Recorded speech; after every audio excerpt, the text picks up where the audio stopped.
All right, well. What time is it? What time? It's Facebook Friday time. You haven't done your theme music in a couple of weeks. Forgotten it, that's I why. forgot it, it's all right. I have Alzheimer's. Dr. Gordon and Linda coming at you from Knoxville, Tennessee. Southeastern Fertility Facebook Friday. That's right. That's right. And where were you last week? Where was I last week? And more importantly, where were you guys last week? Because Mark and I were working. We were checking we were around. Here working. But so there was no Facebook Friday. There was no Facebook Friday. I know. I felt lonely and abandoned, so I just That's didn't have the work to do. That's right. Well, Mark and I were in Florida. You were? We were in Florida. So yeah, we went down to Disney. So we went to Florida. Linda, went to Florida. I never wore shorts. I never went swimming. I never was really outside very much. Did you go to any of the spring practice baseball games? Major League? Zero. None of that, right? What were we doing, Mark? It was ditto. We were literally working at a conference. That's right. We were at the Ligonier National Conference, right? Ligonier Ministries is the teaching ministry of R.C. Sproul, who came out of Pittsburgh back in the 70s when he actually started this teaching ministry in 1973. He got approval of his presbytery to start this, and it was interesting when he started his ministry, and it was to explain biblical issues to the lay people. He actually was one of the first to adopt. Initially, they did audio cassettes, and they would send these out. And then, I don't know if you did this, they went to VCR, Mark, before anybody had VCRs. And so Ligonier would provide churches with the machine, like the 3/4 inch tape machine, and they had teaching things on that tape. It was like the big old fat, Don't say old fashioned. It was interesting. Well, the 3/4, these were huge VCRs. Yeah, that was amazing. So anyway, it's the national conference, and the AADC has exhibited for us a couple of years down there, and it was very interesting. It was right. First of all, Mark was swarmed by little kids wanting the NADC gum.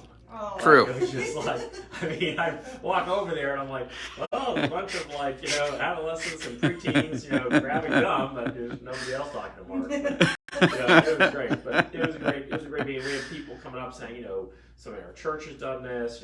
Our daughter's done this. I mean, current patients, past patients, successful patients. I mean, it was great, right? I mean, it was great. It was great. Yeah, it really was. The experience you had at when I took you to the ASRM meeting and you got into it with. No, I ignored her, but she's lucky.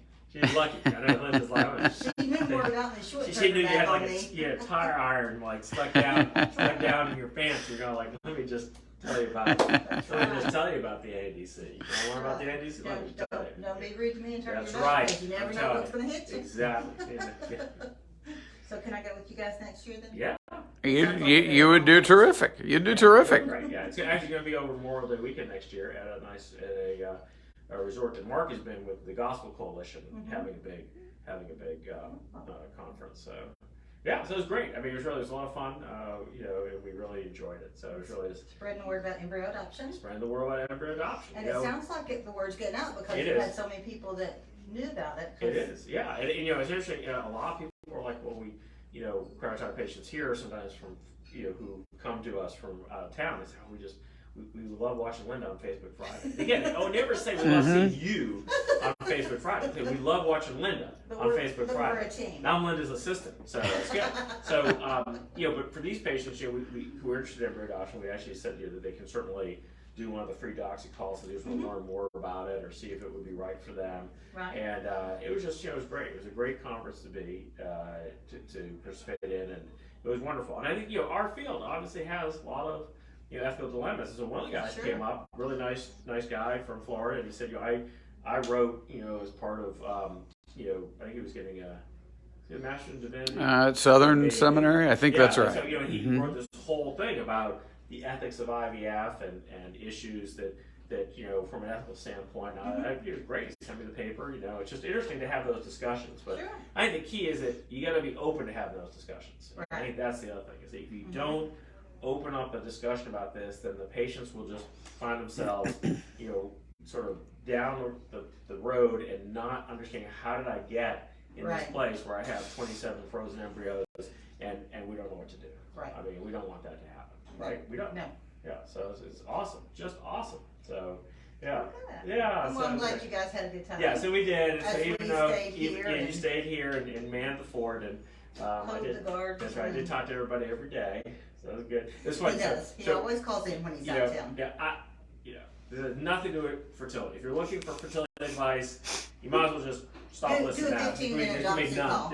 There's gonna be so we flew south. We love Southwest, right? I love flying Southwest. Okay, and I stand by Southwest. You know, in spite of their problems they had over with the bad weather and the winter storm and all that. But Okay. so we fly Southwest from Nashville to Orlando. Okay, we land at Orlando Airport. Mark drove. Okay, but we landed at Orlando. I'm like, yo, this is such a happy airport. I like this airport. You know, I'm telling Alice, I'm like, it's fun. You know, you get off the plane and you have to take the monorail back to the main terminal. It's like it's already being at a theme park, right? You're already this is great. You know, well, it was like late afternoon on a Wednesday. Okay, so it's like pretty empty. Yeah. Right. So. And I tell Allison, I really like this airport. It brings back your happy memories of taking the kids to Disney and all that. So anyways, we fly out on Saturday.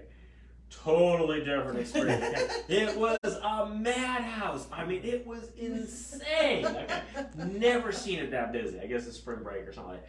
But it was, I mean, and I don't really get sort of like claustrophobic and kind of anxiety issues, but man, I will say, like I was feeling a little bit, you know, I was just feeling that little bit of tightness and a little bit of like, and Allison's like, how are you feeling about your airport now? I think I'm good. I'm gonna have to look into flying into Sanford Executive Airport on Allegiant. They said it's only like I have done that. Right? I have done that, and it's actually very convenient. Yeah, I mean, you know, the only problem is if you only have one airplane and that one breaks, then there's just no flight. Yeah.